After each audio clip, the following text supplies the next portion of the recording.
विवाह सब में आदर की बात समझी जाए, विवाह बिछोना निष्कलंक है, क्योंकि परमेश्वर व्यभिचारी और परस्त्रीगामियों का न्याय करेगा। आमीन। यहाँ पर प्रियो प्रभु हमें बताता है कि परमेश्वर विवाह बिछोना मतलब विवाह में एकदम आदरणीय समझी जाए, ऐसा प्रभु का वचन है। क्योंकि जब परमेश्वर ने सारी सृष्टि की रचना की, इब्रानियों की पढ़ी हिब्रू 13 और उसका चौथा वचन, हिब्रू 13 उसका चौथा वचन। प्रियो परमेश्वर ने जब आदम की रचना की तो आदम की जिंदगी में सबसे पहला काम क्या किया मालूम? उसकी हड्डी से और उसी के मांस से उसके लिए स्त्री बनाकर उनका विवाह लगाया। तो इसीलिए ये परमेश्वर की ओर से है विवाह योजना, ये इंसान ने नहीं बनाया। ऐसा इंसान नहीं ऐसे सोचता है कि जैसे उम्र बड़ी हो गई, मेरी बेटी की उम्र बड़ी हो गई, मेरी उम्र बड़ी हो गई, अभी मुझे शादी करनी चाहिए, नहीं। बल्कि इसलिए क्योंकि ये परमेश्वर की योजना है। हर एक इंसान की जिंदगी में विवाह एक परमेश्वर की योजना है, ये परमेश्वर का प्लानिंग है कि हर एक पुरुष और हर एक स्त्री का विवाह हो। और आज करके देखो, जब पुरुष हुआ तभी विवाह नहीं हुआ, लेकिन जब स्त्री की रचना हुई, स्त्री की रचना होने के बाद ही क्या हुआ, उनको विवाह की योजना परमेश्वर ने बनाई और उनका पहला विवाह क्या किया, उनका बनाया। तो हम यहाँ देखते हैं स्पष्ट रीति से कि परमेश्वर ने विवाह की योजना बनाई। अब आदम के लिए योग्य सूटेबल पार्टनर मिला परमेश्वर की ओर से, इसलिए उनका विवाह बना रहा, आदम अपनी पत्नी के साथ फेथफुल रहा। इसलिए यहाँ जो लिखा है देखो कि विवाह बिछोना निष्कलंक रहे, परमेश्वर व्यभिचारी और परस्त्रीगामियों का न्याय करेगा। परमेश्वर के पास बहुत सारी आत्माएं थी। आप मलाकी अध्याय में पढ़ सकते, मलाकी अध्याय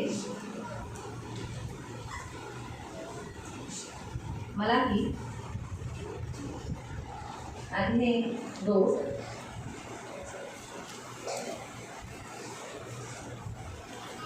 उसका 15 मलाकी का। क्या उसने एक ही को नहीं बनाया जबकि और आत्माएं उसके पास थी? और ये उसने एक ही को क्यों बनाया? इसलिए कि वह योग्य संतान चाहता है। इसलिए तुम अपने आत्मा के विषय में चौकस रहो और तुम में से कोई अपनी जवानी की स्त्री से विश्वासघात न करो, क्योंकि हर एक विवाह में परमेश्वर गवाह होने के कारण परमेश्वर चाहता है कि हर पुरुष, अभी यहाँ आज्ञा पुरुष और स्त्री दोनों को दिया है कि उनकी जिंदगी में उनका लाइफ पार्टनर एक ही होना चाहिए। यहाँ लिखा है आदम परमेश्वर के पास बहुत सारी आत्माएं, लेकिन 960 या 930 साल, मेरे ख्याल से 930 साल जिया आदम, लेकिन 930 साल तक हवाई उसकी पत्नी, ये याद रखो। परमेश्वर के पास बहुत आत्माएं थी, यहाँ क्या लिखा है, बहुत आत्मा थी, लेकिन उसने और आत्माओं को दिया क्या? नहीं ना। तो वैसे ही ना परमेश्वर यही चाहता है, आपके पास जो परमेश्वर ने आपको जो पत्नी दी है, आपका जो लाइफ पार्टनर है, वो परमेश्वर ने दिया है, आपको आखिरी सांस तक लेना है। लेकिन जब आप उसका विश्वासघात करते हो, इसका मतलब है आप अपने पार्टनर को धोखा देते हो, पराई स्त्रियों के पीछे या पराई पुरुषों के पीछे जाते हो, तो याद रखो परमेश्वर गवाह होने के कारण जिसने विश्वासघात किया है उसको शिक्षा जरूर मिलती है। मैं आपको 13 तुमने यह दूसरा काम किया है कि तुमने यहोवा की वेदी पर रोने वाले की आहें भरने वाले और आंसुओं को भिगा लिया है, यहाँ तक तुम्हारी भेंट की ओर दृष्टि तक नहीं करता, न प्रसन्न होकर तुमसे ग्रहण करता है। ऐसा क्यों? इसलिए क्योंकि यहोवा तेरे और उस जवानी के संगी ने ब्याही हुई स्त्री के बीच में साक्षी हुआ था, जिससे तूने विश्वासघात किया था। इसलिए परमेश्वर कभी भी नहीं चाहता कि आपकी जो शादी हुई आप अपने लाइफ पार्टनर के साथ विश्वासघात करें, बिल्कुल नहीं। इसलिए हमसे कोई विश्वासघात न हो, इसलिए हमेशा हमें क्या करना चाहिए मालूम? जब भी हमारा वेडिंग एनिवर्सरी होता है, यानी शादी की जब सालगिरह रहता है, हम प्रभु के पास आना देते हैं। प्रभु के पास आकर प्रभु से अनुग्रह, प्रभु से कृपा मांगनी होती है, प्रभु से प्रार्थना करा के लेना रहता है, प्रभु के दास से प्रार्थना करा के लेना रहता है और ब्लेसिंग लेना रहता है। मैं ये नहीं कहती हूँ, क्योंकि हर एक इंसान, हर एक पुरुष कमज़ोर है, कहीं ना कहीं कमज़ोर है, लेकिन की गई प्रार्थना से क्या होता है मालूम? परमेश्वर उस कुटुंब को जोड़े रखता है, उस कुटुंब को संभाले रखता है, उस कुटुंब को टूटने नहीं देता। इसीलिए फैमिली जब भी आपका वेडिंग एनिवर्सरी हो, आपको चर्च में आओ या घर में कोई प्रार्थना सभा रखो, घर में लोगों को बुलाओ, पास्टर को बुलाओ, या फिर आप चर्च में आओ, पास्टर से प्रार्थना करके लो। पहले आप 1 घंटा प्रभु के सामने बैठो और प्रभु के सामने लीन होकर प्रार्थना करके बोलो कि प्रभु हमारा फैमिली है, अब तक आपने संभाला, आगे भी आप संभालो। इस तरीके से जब हम हमारे परमेश्वर के हाथ में देते हैं ना, वो फैमिली लाइफ ब्लेसिंग रहता है, वो जुड़ा रहता है और उस व्यक्ति के साथ रहने के लिए अच्छा भी लगता है। हम भी ऐसा नहीं बोल पाते कि क्यों मैंने इसे विवाह किया, काश ये पति नहीं होता, काश ये पत्नी नहीं होती, ऐसा नहीं होता। इसीलिए प्रियो हमेशा याद रखो, विवाह हम बहुत रिस्पेक्ट देना है। विवाह को आप रिस्पेक्ट कैसे दोगे, आदर कैसे दोगे, अपने जीवन साथी के साथ अच्छा रहेगा, अपने जीवन साथी के साथ अच्छा रहकर उसे धोखा न देकर। क्योंकि जब हम भले कुछ भी करेंगे हमें कोई नहीं देखता, लेकिन परमेश्वर देखता है। ये याद रखकर आपको अपने लाइफ पार्टनर के साथ अच्छा रीति से रहना है, ये प्रभु कहता है। अगर आप शादी को बहुत रिस्पेक्ट करो, सिर्फ एक शारीरिक इच्छाओं को, अभिलाषाओं को, यानी अपने शरीर को तृप्त करने के लिए शादी नहीं है। सिर्फ शादी सेक्सुअल रिलेशन के लिए नहीं है, जैसे संसार में लोग इसी उद्देश्य से शादी करते, इसी उद्देश्य से शादी करते और उसी उद्देश्य से वो अपनी पत्नी के साथ वैसा ही रिलेशन करते। कैसरोन की पत्नी ने लिखा है, तुम्हारा परमेश्वर पवित्र है। तुम्हारा परमेश्वर क्या है? पवित्र है।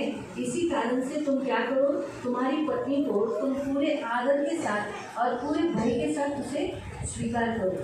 पढ़ेंगे उस वचन को। पहला कैसरोन का अध्याय 4 और उसका 3 से। फर्स्ट कैसरोन का अध्याय 4 और उसका 3 से। परमेश्वर की इच्छा यह है कि तुम पवित्र बनो, अर्थात व्यभिचार से बचे रहो। इसलिए तुम में से हर एक जन अपनी हर एक पवित्रता से आदर के साथ अपनी पत्नी को प्राप्त करना जाने, न कि यह की अभिलाषा से, न उन जातियों के समान जो परमेश्वर को नहीं जानती, न कि उन बातों में कोई अपने भाई को ठगे, न उन पर दाव चलाए, क्योंकि प्रभु इन सब बातों का पलटा लेने वाला है। क्योंकि हमने पहले ही कहा है और चिताया भी था। क्या लिखा है? यहाँ पर लिखा है कि परमेश्वर ने बताया है कि हम में से किसी का व्यभिचार न हो, इसलिए शादी हो जानी चाहिए। लेकिन शादी होने के बाद यहाँ लिखा है कि हर एक अपनी पत्नी को कैसे पवित्रता से ग्रहण करना चाहिए, आदर के साथ। जैसे पोर्नोग्राफी जो आज इस संसार में है वो शैतान की ओर से है, और आज सारे मनुष्य संसार में जो है, जो पोर्नोग्राफी देखते हैं, वो ऐसे ही चाहते हैं कि अपनी पत्नी के साथ, अपने पुरुष के साथ ऐसे ही रिलेशन करें, जबकि वो रिलेशन पाप है जो पोर्नोग्राफी में दिखाया जाता है, गंदे गंदे वीडियोज़ में दिखाया जाता है। परमेश्वर उस सेक्स से, उस रिलेशन से बिल्कुल खुश नहीं होता। परमेश्वर चाहता है आपका जो रिलेशन जो दिल से आता है, प्यार से आता है, वो पवित्रता से आना चाहिए, इस रीति से होना चाहिए। और यहाँ लिखा है संसार के लोग अभिलाषा से वाइफ से शादी करते हैं और उसके साथ संभोग करते हैं, लेकिन तुम्हें ऐसा ना हो। इसीलिए हमें विवाह को एक आदर नहीं है कि हम शादी, इसकी शादी, आदम की शादी क्यों कराई? हाँ, उसके अकेलेपन को दूर करने के लिए, उससे बात करने के लिए, उसके साथ फेलोशिप करने के लिए, उसके संग खाना खाने के लिए कोई नहीं था। जब से उसकी पत्नी आई, वो उसके साथ बात करे, उसके साथ खाए, उसके साथ हंसे, उसके साथ रहे। ये है पति पत्नी को यही करना है। पति क्या करता है? शादी हो गया, थोड़े दिन ही पत्नी के साथ रिलेशन करता है, बाद में वो मित्रों में, बाद में वो फ्रेंड में, बाद में वो मोबाइल में। उसके लिए नहीं है। आदम अकेला था, वो जब ये जानवर से बात करता था, क्या मोती अच्छा है? क्या मोती सिर्फ ऐसा करता था, नहीं तो आवाज कैसा देगा? बहुत। बिल्ली को बोलेगा वाह, कैट तो बिल्ली बोलेगी आज मेरी खुशी नहीं है भाई। तो इस रीति से क्या कितना बात करेगा? वो अभी इधर आता था ऐसे याद करता, म्याऊं म्याऊं म्याऊं म्याऊं, कोई शब्द है उसको। इसीलिए बातचीत हम जब बात करते हैं ना, तो हम हल्के होते हैं। आप नोट करो, जब आप दुखी होते हो, आप बहुत थके हुए रहते हो, और जब आप बोलते हो ना बहुत थके, गर्म पानी दे देना, गर्म गर्म चाय दे देना, तो ये कुछ में आप भी जाती है, चाय बना के लाती है, देती है, वो पीने के बाद वहीं पर मनुष्य को रिलैक्स और विश्राम है। याद रखो, पति अपनी पत्नी के साथ बात करने पर ही उसे आराम मिलेगा, पत्नी भी अपने पति से भी बातचीत करने पर उसको आराम मिलेगा। वहीं पर फेलोशिप है। आप कितने भी फ्रेंड्स बनाओ, आप कितने भी दूसरों को अपना दुख बताओ, पति पत्नी का रिलेशन पति पत्नी का ही रिलेशन है। वहाँ पर तुम जब एक दूसरे को शेयर करते हैं, बात करते हैं, बाजू में बैठते हैं, तो ऐसा लगता है कि लाइफ है। ये लाइफ के लिए ही प्रभु ने शादी करा, ताकि पुरुष और स्त्री को अकेलापन का एहसास न हो, किसी और की ज़रूरत ही नहीं। अगर पुरुष को उसकी बीवी है तो मेरे ख्याल से उसको किसी मित्र की ज़रूरत नहीं है। यीशु मित्र बस काफ़ी है। यीशु को छोड़कर मैं संसार के लोगों का बात कर रही हूँ। अपनी बीवी जिसको है, उसके पास बीवी है, उसको मेरे ख्याल से किसी दूसरे की ज़रूरत नहीं। जिसके पास पति है उसको मेरे ख्याल से कोई दूसरों की ज़रूरत नहीं, क्योंकि वो एक अच्छे बेस्ट लाइफ पार्टनर है, फ्रेंड है, मित्र है, प्यार है, फेलोशिप है, संगति है, सब कुछ है। इसलिए शादी बहुत आदर देना चाहिए, बहुत। हालेलुया। तो इसलिए आज हम लोग परमेश्वर ने इन दोनों को जो जोड़ा है, दो कपल्स को, तो उन दो कपल्स को जोड़ा है, हम उनको आशीष देंगे। परमेश्वर ने आज उनके लिए वचन दिया है, वचन संहिता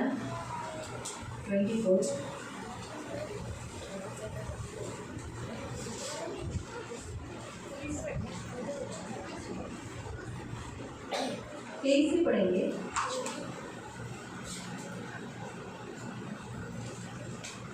23 अध्याय का 5 और 6 पढ़ेंगे, और बाद में 24 अध्याय का 7 से 10 पढ़ेंगे। पहला हम 23 अध्याय का पढ़ेंगे।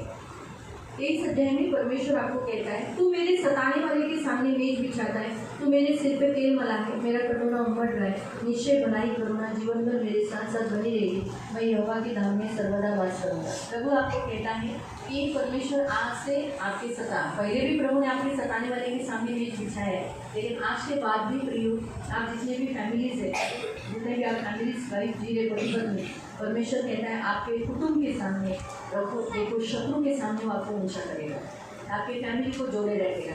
क्योंकि शत्रु का सबसे मेन आपका शत्रु कौन है मालूम? शैतान। वो नहीं चाहता कि आप पति पत्नी रहे, आप पति पत्नी झगड़ा करते रहे, आप टूटते हो, बात नहीं करते हो, अपने अपने जीते हो। ये देखकर उसे बड़ा अच्छा लगता है। आपका पति अगर आपसे नाराज़ है, आप अपने पति से नाराज़ हो, ये देखकर वो बड़ा खुश होता है। ये है आपका शत्रु। इस शत्रु के सामने वो आपको मेज बिछाएगा, मतलब क्या है? वो आपको और ऊंचा करेगा, आपके फैमिली लाइफ को और ब्लेस करेगा, और अच्छाई से रहेगा, और ऊंचा करेगा, और आप आनंदित रहेंगे, जिससे जो बातें शत्रु आपके लिए करना चाहता है वो न होने से उसको क्या होगा? तकलीफ होगी ना। ऐसा आशीष वो आपको देगा, और कहता है कि प्रभु आपके सिर पर तेल मलेगा, यानी आप अभिषेक से भरे रहेंगे, आपका फैमिली नहीं टूटेगा।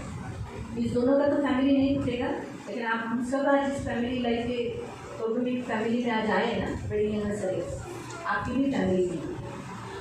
प्रभु कहता है आप हमेशा प्रभु के बने रहोगे, आप इतने भरे रहोगे आशीषों से। एक फैमिली जैसे आशीषों से भरी रहती है, और भरने के बाद वो क्या होती है? उमड़ कर रहती है ना। वैसे आपका भी प्याला है ना, आपका भी जीवन उमड़ कर रहेगा, और प्रभु आपको आशीष देगा। प्रभु निश्चय भलाई करुणा आपके साथ रखेगा, आपके साथ कभी कोई बुरा नहीं होगा, हमेशा आपके साथ अच्छा ही होगा, भलाई होगा, और करुणा आपके ऊपर से कभी नहीं हटेगी, और आप प्रभु के राज्य में सदा रहोगे। आपकी फैमिली टूट गई है और आप फैमिली से अलग हो गए हो, स्वर्ग के राज्य से आउट हो गए हो, स्वर्ग में राज्य में नहीं हो, ऐसा नहीं है। आप हमेशा रहोगे। 7वां वचन से 24वें 7। इसलिए क्या करो? अब अपने फाटकों को सिर ऊंचा करो।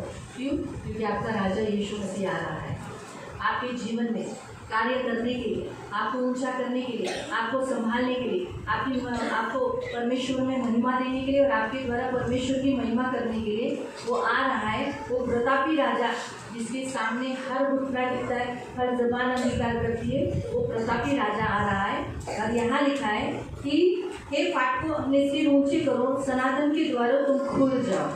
यानी आज से जो द्वार आपके लिए बंद था, परमेश्वर आपके लिए सनातन द्वार जो हमेशा के लिए आपके लिए खुला है, स्वर्ग का द्वार, आकाश के द्वार, वो आपके लिए खुले रहेंगे। और लिखा है वह प्रतापी राजा प्रवेश करेगा।